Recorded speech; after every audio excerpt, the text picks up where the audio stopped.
from my aspect, we start from here. It's probably a little on your heels there at the moment, so we'll straighten the knees just a little, and the handle will go up a little bit higher.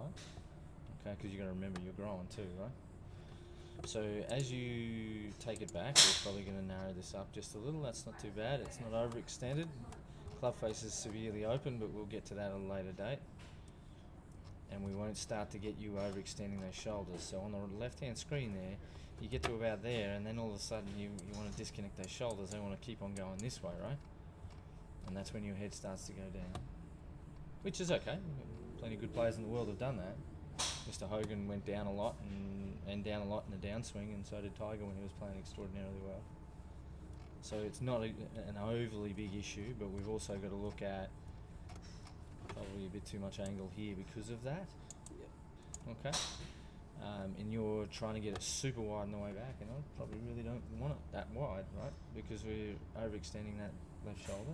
It loses that connection, and then of course what happens on the way down?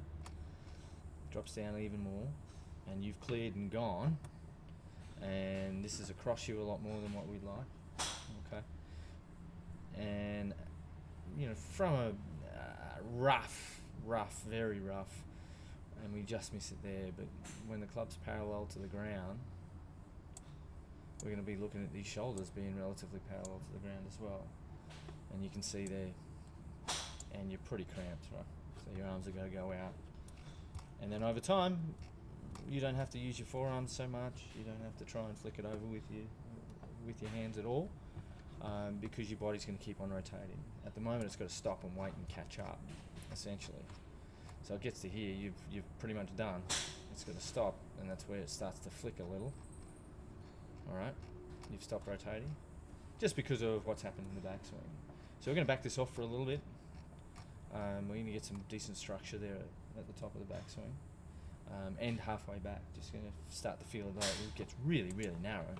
You're going to feel like this golf club's really close to you as you start to take this back. Like there, it's going to feel like you're almost bent armed. Okay. And you'll be surprised at what that does for you then, and we'll keep that stuff activated as much as we can through your scapula and through that area, because that really does concern me over time. Okay? But the address position, what we worked on last week, we really didn't talk too much about the full swing last week, or 2 weeks ago, sorry. And mainly because I was that concerned about how low that right shoulder was, and that spine position, shoulder blade position at the start. Okay, so what you've worked on there is outstanding. Really, really cool. And you should be commended for it, and I want you to keep working on that as much as you can. So now we're just going to keep that going until the top of your backswing, rather than getting overextended there and you're pushing out a long way. This starts to all disconnect, and we start to get a few things going on from there. Okay? Make sense? Let's go and do it, huh? Good job, mate. It's been really good.